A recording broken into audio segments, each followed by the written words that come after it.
অস্ট্রেলিয়ার বিপক্ষে ২ ম্যাচের টেস্ট সিরিজের জন্য প্রস্তুত হচ্ছে বাংলাদেশ দল। তবে সিরিজ শুরুর আগেই দুশ্চিন্তা বাড়িয়েছে দুই পেসারের চোট।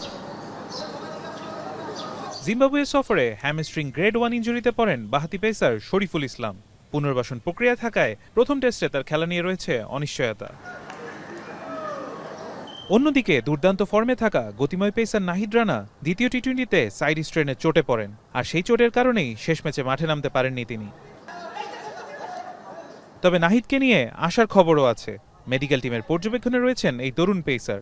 স্ক্যান রিপোর্ট সন্তোষজনক হলে ডারউইনে প্রথম টেস্টের আগেই ফিট হয়ে দলে যোগ দিতে পারেন তিনি। অস্ট্রেলিয়ার কন্ডিশনে বাড়তি গতি ও বাউন্স কাজে লাগাতে নাহিদ রানাকে গুরুত্বপূর্ণ অস্ত্র হিসেবে দেখছে টিম ম্যানেজমেন্ট, আর শরীফুলের অভিজ্ঞতাও হতে পারে বড় ভরসা। দুই পেসারের ফিটনেস নিয়ে শেষ মুহূর্ত পর্যন্ত অপেক্ষা করতে হবে টিম বাংলাদেশকে, কারণ অস্ট্রেলিয়ার মতো শক্তিশালী প্রতিপক্ষের বিপক্ষে পূর্ণ শক্তির পেস আক্রমণই হতে পারে টাইগারদের সবচেয়ে বড় আশা। শরীফুল ও নাহিদের চোট কত দ্রুত সেরে ওঠে সেটাই এখন দেখার বিষয়। ফারহান ইহসান, এখন, ঢাকা।